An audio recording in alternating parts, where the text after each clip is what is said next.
Mesdames, Messieurs, bonjour et très heureux de vous retrouver dans ce 13h au Bénin. Voici le sommaire. En application des dispositions de la loi portant financement public des partis politiques en République du Bénin, deux formations politiques soutenant les actions du chef de l'État et une de l'opposition ont reçu le chèque au titre des deux premiers trimestres de l'année 2022. La cérémonie de remise des chèques s'est déroulée ce lundi au siège de la Commission électorale nationale autonome. Adonis Rompati, âgé de 37 ans et originaire de Porto-Novo, est gagnant du premier super lot de la tombola des factures normalisées au Palais des Congrès de Cotonou. La remise du lot aux gagnants s'est déroulée en présence du directeur général des impôts et puis un huissier de justice. Et enfin, les membres du conseil départemental du système intégré des statistiques agricoles, alimentaires et nutritionnelles dans la Takoa ont été officiellement installés à Natitengu.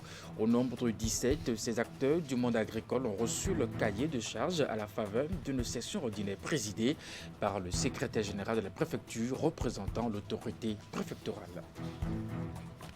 À nouveau bonjour et merci d'être avec nous dans ce 13h au Bénin.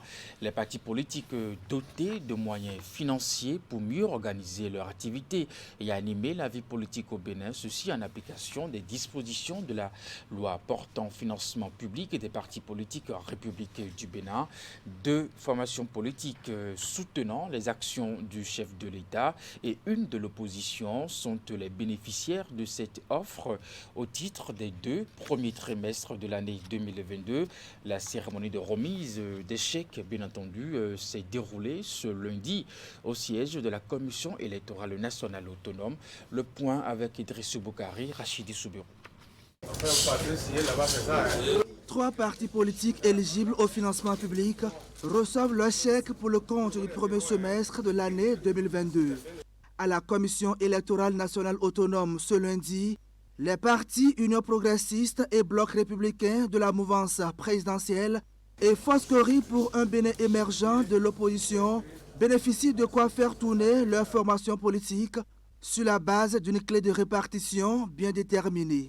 C'est-à-dire 60% au prorata de l'effectif des élus communaux et 40% au prorata du nombre des députés obtenus, que les chèques ont été rétablis à l'ordre des différentes formations politiques éligibles. La somme de 1,5 milliard de francs CFA représentant la moitié de la subvention pour l'année 2022 a été ainsi répartie. Ce geste tire son fondement dans la disposition de la loi portant financement public des partis politiques en République du Bénin, qui vise à renforcer le fonctionnement des partis politiques, à promouvoir leur engagement politique et participer aux consultations électorales. Il s'agira également de la formation de leurs militants et de l'éducation civique et politique de leurs membres et des citoyens en général. Avec la réception de ces chèques, les activités politiques prévues au titre de l'année 2022 et qui étaient en souffrance seront maintenant exécutées. La réforme du système partisan est ainsi en marche grâce au président Patrice Talon. Merci à lui. Depuis quelque temps, les partis politiques que nous sommes, les partis politiques qui sont qualifiés, touchent leur part de financement public. Et cela nous permet beaucoup de faire face à nos activités et d'animer la vie publique comme cela est recommandé par nos tests. Nous avons reçu aujourd'hui un montant de 129 millions. Ce financement va nous servir de faire nos activités, puisque les activités sont programmées depuis janvier et aujourd'hui nous sommes en septembre. Donc le temps qu'on a perdu, nous allons rattraper ces activités pour que, effectivement, notre parti FCBE se prépare pour aller aux élections législatives. Les élections législatives, c'est dans 5 mois et ces subventions viennent à point nommé pour les partis bénéficiaires. Par ailleurs, ils sont tenus de produire à la Cour des comptes leurs états financiers au plus tard le 30 avril de chaque année. Le non-respect de cette disposition induit systématiquement à la perte de cet avantage pendant l'année en cours. Et dans 6 mois, on se retrouve. Voilà. 6 mois. Et puis la commission économie et finances locales de l'Association nationale des communes du Bénin, LCB, prend connaissance des nouveaux tests régissant l'économie dans les collectivités territoriales du Bénin. Les cadres s'approprient donc les dispositions les concernant dans le nouveau Code général des impôts et dans la loi sur l'administration territoriale. L'atelier se tient pendant 2 jours à Lokossa, dans le département du Mono-Fouliam Cliquant. Florent Dohou pour les détails. 2 tests législatifs sont au cœur de cette première session ordinaire en 2022 de la Commission économie et finances locales de l'Association nationale des communes du Bénin, ANCB. Le Code général des impôts, en vigueur au Bénin, et la loi sur l'administration territoriale pour les nouvelles fonctions engendrées dans la chaîne des dépenses publiques, ainsi que les compétences changées par endroit. Elle est donc appelée, à l'occasion de cette session, à mener des réflexions approfondies et à faire des recommandations pertinentes au Bureau national de l'ANCB en adéquation avec les défis de développement de nos communes. À ce titre, je vous invite à vous pencher durant les 2 jours que durera cette session sur des questions relatives à la mobilisation des ressources locales dans le tout nouveau contexte du Code de l'administration territoriale en République du Bénin d'une part et du nouveau Code des impôts ainsi que les différentes mesures prises par le gouvernement pour la sécurité foncière d'autre part. Il serait intéressant d'analyser la corrélation entre les finances locales et le nouveau Code. Mesdames et messieurs, nous avons tendance à perdre de vue le lien étroit entre l'économie locale et les finances locales. Sans trop vouloir nous attarder sur la théorie de l'œuf et de la poule, l'économie semble être en amont de la mobilisation des recettes, tant fiscales que non fiscales. J'en veux pour preuve la contribution au développement local, basée sur les principales spéculations de nos communes.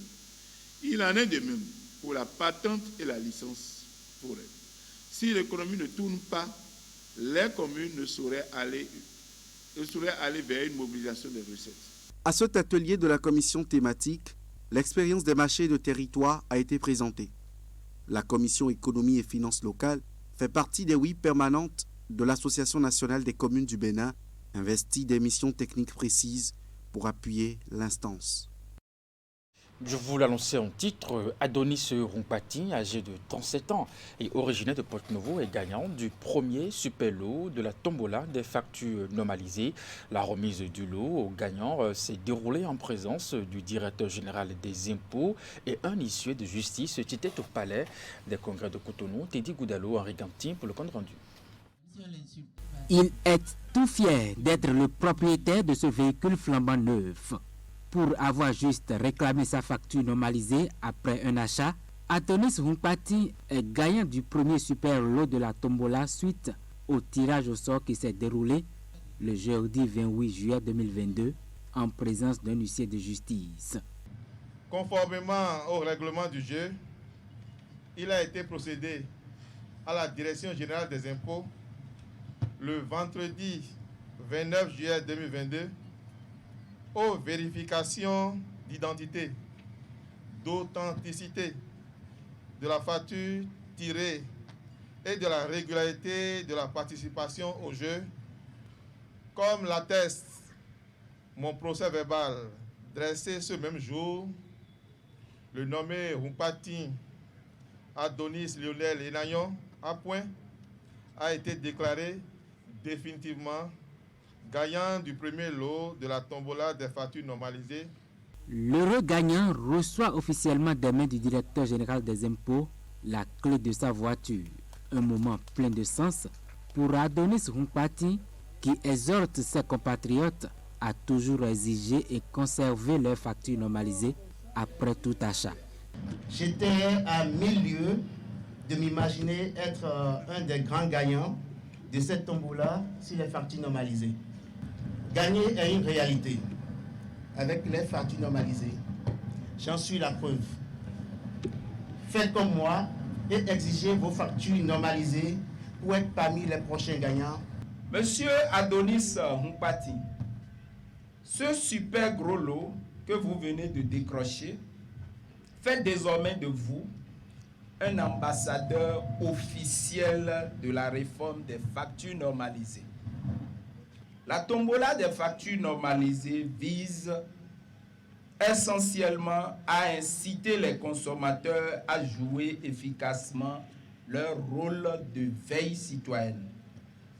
Elle est simplement un stimulant qui vient les aider à développer la culture de réclamation des factures normalisées. Un deuxième super lot de la tombola des factures normalisées est en attente d'être remis. En attendant le tirage au sort, le directeur général des impôts insiste sur la réclamation rigoureuse des factures afin de maximiser les chances. Et voilà qui est bien, don de fournitures scolaires aux enfants démunis et aux meilleurs élèves de la commune de Tofo. C'est une initiative des hauts dignitaires, des cultes endogènes de la commune. La remise de ces fournitures a eu lieu ce lundi en présence des cadres et autorités natifs de Tofo. Clément Tchadi, Elvis Tonoukoua.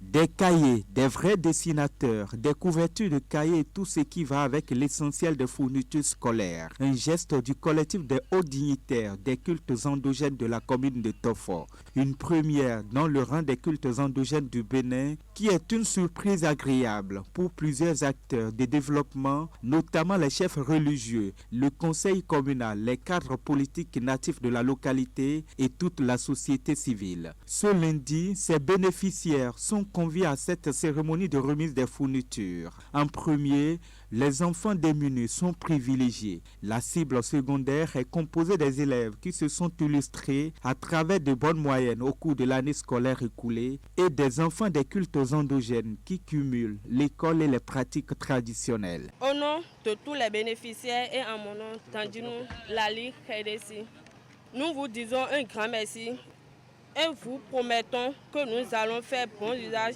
des fournitures pour assurer la relève de demain. Je tiens à saluer le collectif des hauts dignitaires des cultes endogènes de Tofo, en particulier son président, Dano Pesso, que je félicite pour le travail qu'il accomplit à la tête de ce collectif. Ce programme va dans la ligne droite du CONACEB. Donc, je félicite les organisateurs, le comité d'organisation, mais également les parents d'élèves.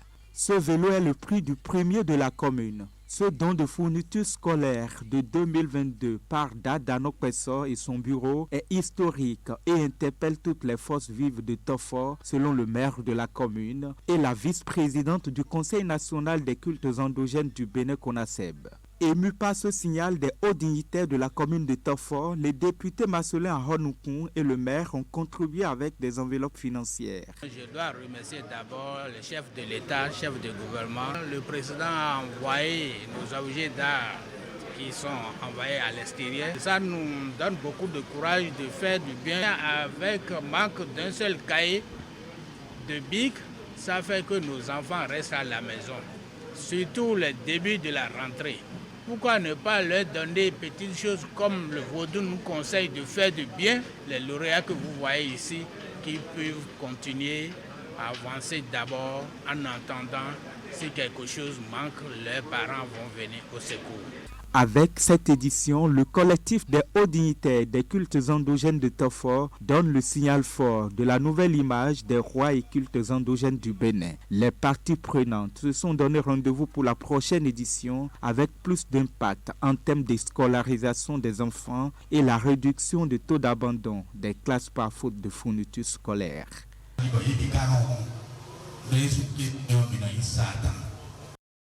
Et pendant ce temps, Ecobank poursuit sa révolution numérique pour faciliter l'accès aux services banquiers à toute la population. Après son application mobile, la Banque panafricaine vient de lancer un code USSD. Il s'agit du code 826 qui permettra désormais à sa clientèle d'accéder aux services de la banque, peu importe sa position géographique sur l'ensemble du territoire national.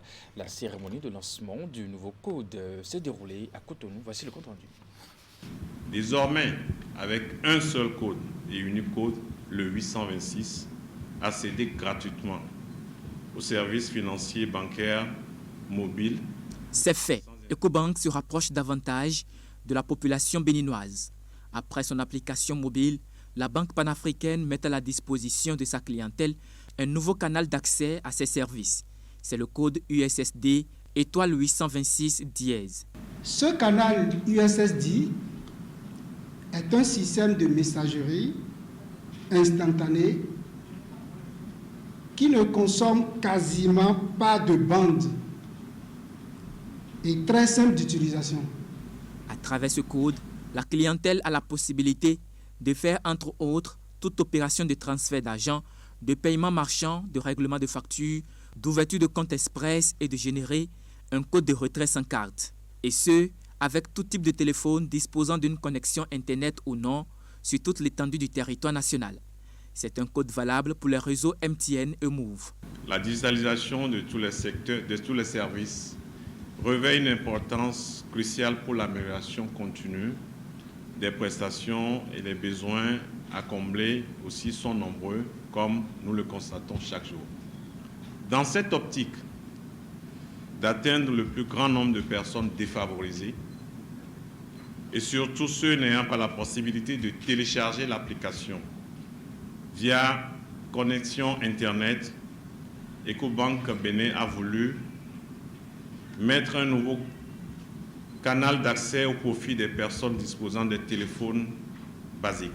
Au cours de la cérémonie de lancement du nouveau code, les responsables d'Ecobank ont expliqué la procédure à l'assistance, une formule aussi sécurisée que l'application mobile. En dehors de la facilité que le code apporte à l'accès aux services bancaires, c'est aussi une façon pour Ecobank de contribuer à l'inclusion financière. Parlons religion à présent. La convention annuelle des fidèles du ministère chrétien du vrai salut, Église évangélique de la foi authentique, s'est ouverte.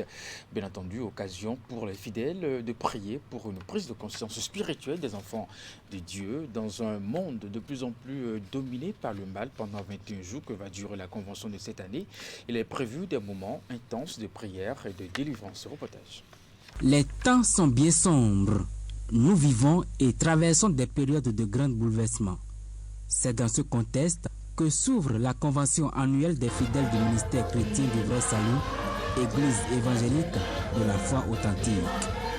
L'heure est à la prise de conscience spirituelle à la hauteur de la menace qui plane sur la tête des enfants de Dieu. Les yeux de l'Éternel, c'est rouge. Dieu est en colère. C'est lui le créateur de ce monde. Il n'y a pas 2 mètres. C'est dans ce pays, le Bénin, qu'on entend des abominations. La créature se soulève qu'il est créateur. Ce qui s'est passé au temps de Noé. Ah oui, le monde a abandonné Dieu. Les hommes que nous connaissons, même ont abandonné Dieu. Les grands hommes de Dieu l'ont abandonné. Le père couche avec ses enfants. Quelle abomination encore? Vous voulez quoi? Vous attendez quoi pour comprendre Dieu? Et l'esprit des eaux, mamie, prend contrôle du monde entier. La présente convention augure de bonnes perspectives spirituelles pour les fidèles de l'Église évangélique de la foi authentique et toute autre personne. Nous voulons que tout le monde entier soit au courant qu'il y a quelque chose de ce genre ici. Les gens n'ont qu'à venir. Ils n'ont qu'à venir. 3 semaines devant Dieu, Dieu va faire quelque chose. À cette rencontre, un programme est bien établi, déchaîner les esprits emprisonnés et donner le salut aux hommes. Ça fait 3 semaines de consécration, 21 jours de prière intense, 21 jours d'enseignement. Pendant cette période, des miracles vont se produire. Nous nous organisons pendant 21 jours pour chercher la face de Dieu, pour prier Dieu pour sa miséricorde. Et dans notre ministère, je profite de ce canal pour inviter toute la communauté béninoise de venir participer ensemble, chercher la face de Dieu avec nous. Dans notre ministère, il y a un groupe dénommé l'œil de Dieu sur moi, qui est un groupe de prière des femmes qui prient brillamment pour la nation, qui prie pour les malades, les prisonniers et qui se bat pour l'autonomie financière des femmes. Et grâce à notre prière, beaucoup de foyers sont stabilisés aujourd'hui. Cette convention est placée sous le thème « L'Éternel se repentit d'avoir fait l'homme sur la terre et l'Éternel dit « J'exterminerai de la face de la terre L'homme que j'ai créé, tiré du livre de la Genèse, se déroule du 7 au 28 août 2022.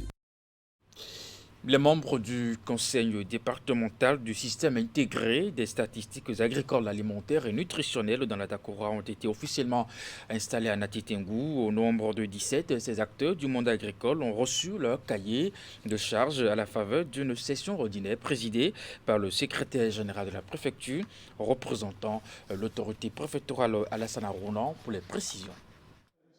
Voici les acteurs qui devront désormais siéger au sein du conseil départemental du système intégré des statistiques agricoles, alimentaires et nutritionnelles dans le département de la Dakora. Au nombre de 17, ils ont été officiellement installés à la faveur de cette session ordinaire du conseil départemental du système intégré des statistiques agricoles, alimentaires et nutritionnelles, placée sous le thème renforcer la coordination des activités des statistiques de production agricole pour mieux rendre compte des effets des réformes dans le secteur agricole. Dès aujourd'hui, mon département se réjouit, à plus d'un titre, de l'existence légale de cet outil institutionnel, d'une part, et de la qualité des membres qui le composent, d'autre part. Que tous ces acteurs, notamment les structures déconcentrées de l'État, qui ont permis l'effectivité de ce cadre, soient-en ici bénis. Rendre disponibles les statistiques agricoles, alimentaires et nutritionnelles au niveau de tous les maillons de la chaîne de production agricole, telle est la mission assignée aux membres de ce conseil départemental.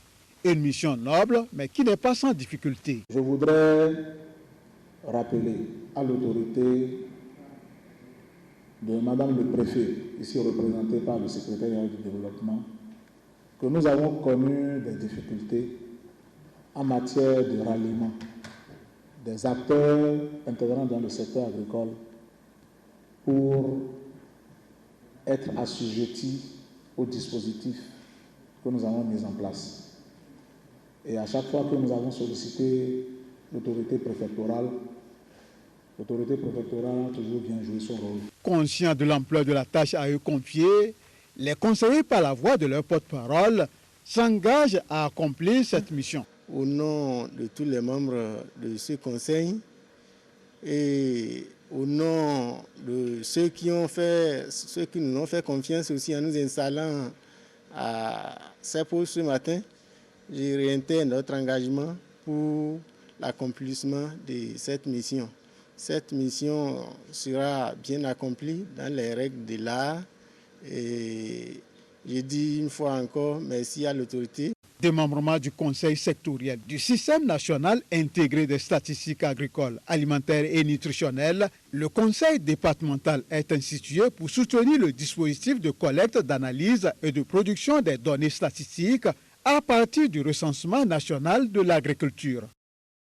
Parlons sport à présent. Dans la suite de ce 13h au Bénin, le week-end écoulé, Cotonou a abrité 2 jours de camp de basketball. L'initiative est de Lionel Talon, promoteur du centre communautaire EYA de Cotonou et du président de l'organisation non gouvernementale Giant of Africa. Le rendez-vous a permis à 50 jeunes amoureux de la balle au panier de faire connaître le talent à des encadreurs internationaux dépêchés pour la cause. Teddy Goudalo, Henri Ganti. Deuxième et dernier jour du camp de basketball sur cet espace de EYA Centre communautaire. Ce rendez-vous sportif initié par Lionel Talon, promoteur du centre, au profit de 50 jeunes garçons et filles, s'inscrit dans le cadre de l'engagement de Giant of Africa pour développer le basket sur le continent africain. C'était très bien, c'était intense, ça m'a permis de progresser, d'en apprendre plus sur le basketball. Les exercices n'étaient pas difficiles, les coachs nous soutenaient, même quand on faisait des erreurs. Ils nous disaient que c'est bon de faire des erreurs, mais de ne pas les répéter. C'est exceptionnel, c'est la toute première fois au Bénin qu'on a un camp de cette envergure avec Giant Africa. Et c'est une chance. Moi, tout ce que je dirais, c'est que ces enfants, je suis certain que dans leur cœur, quelque chose est implanté. 2 jours durant, ces jeunes pratiquants de la discipline ont donc acquis de nouvelles connaissances grâce à des encadreurs internationaux dépêchés pour la circonstance. Les meilleurs talents identifiés pendant le déroulement de ce camp de basketball sont distingués.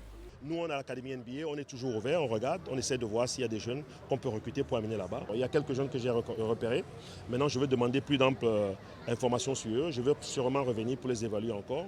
Donc nous, on a beaucoup d'espoir, mais c'est vraiment eux qui doivent prendre leur talent, leur potentiel avec eux et leur travail, leur éthique, leur rigueur, leurs racines avec eux. Et essayer d'exporter ça au plus haut niveau mondial. Et aujourd'hui, c'est vraiment l'accomplissement pour nous parce que l'idée initiale se concrétise et ils sont ici avec nous et je pense qu'ils ont passé un très bon séjour. Ils ont vraiment adoré l'énergie de ce centre et on espère les revoir souvent, chaque année s'il faut. Grâce à ce programme, le basket béninois augure d'un lendemain meilleur.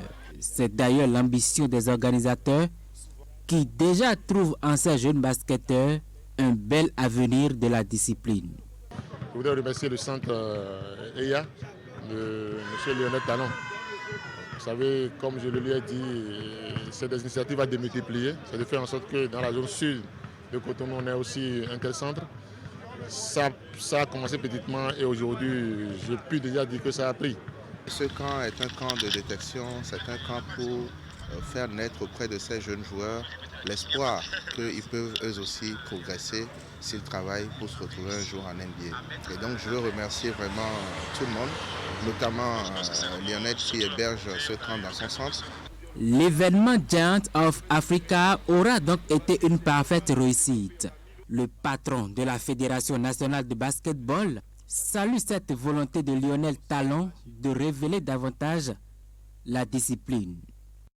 Direction, bien entendu, Semepodi à présent dans l'arrondissement de Toroué, commune de Semepodi. Le tournoi, la fraternité initiée par le chef d'arrondissement, a connu son épilogue. C'est à la faveur de la finale qui a opposé l'équipe de Doncho FC à celle de Futur Étoile. Cette finale a connu la participation massive de la population. Le compte rendu de la finale dans ce reportage. C'est le club de fin du tournoi, la fraternité, qui aura mobilisé pendant un mois sous le leadership du CA Alfred Toye-Tomé, la jeunesse de Toroué et de Kraké. Chère population de l'arrondissement de Toroué, votre fils est un repère à suivre, non seulement dans son arrondissement de provenance, mais aussi dans la commune de Semepodi, car il incarne le développement à la base par son sens de responsabilité et d'humilité. Soyez-en remerciés pour votre détermination et la forte mobilisation de cette soirée. De ces équipes au départ, ce sont les équipes de Doncho FC en blanc et noir et Futur Étoile en bleu nuit qui se sont hissés en finale. Jeunes de Kraké, vous êtes tous méritants. Du dernier au premier, je dis bien, vous êtes tous des méritants. Merci à vous.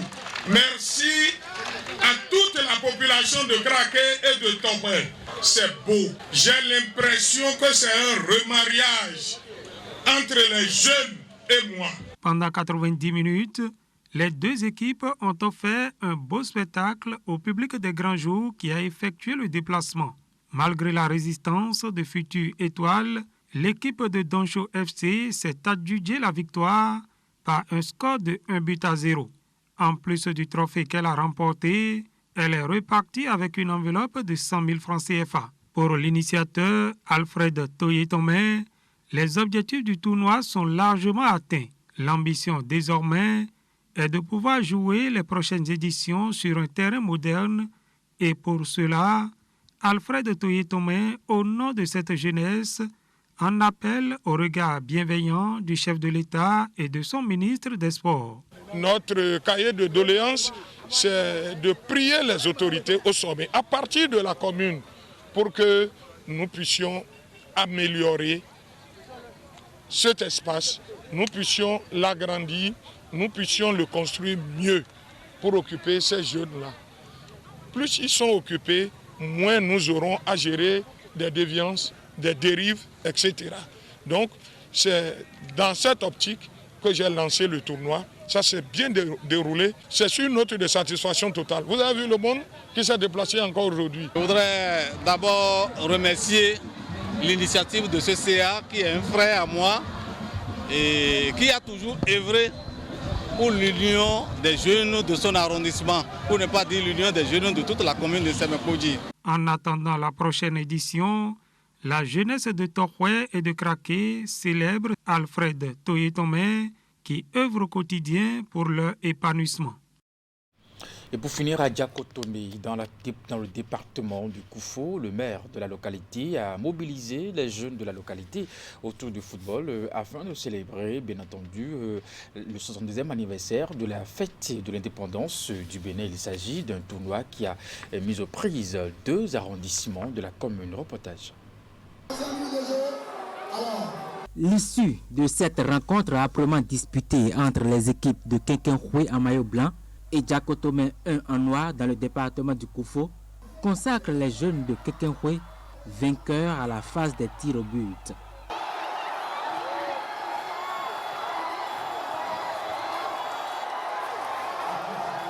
Je suis très content parce que c'est un match tendu et ça n'a pas été facile. Mais comme la chance de notre côté, on a pu s'en sortir. On a gagné, je suis très heureux. Ce n'est pas mal. Ils ont tenu et ils ont abouti à leur objectif. Ce n'est pas mal et ce n'est pas à la fin du monde. Nous espérons que pour la prochaine fois, nous allons gagner encore. Il n'y a pas de souci. C'est la vie qui continue. Il n'y a pas de défaite, il n'y a pas de la panique. On est toujours ensemble et nous resterons toujours ensemble.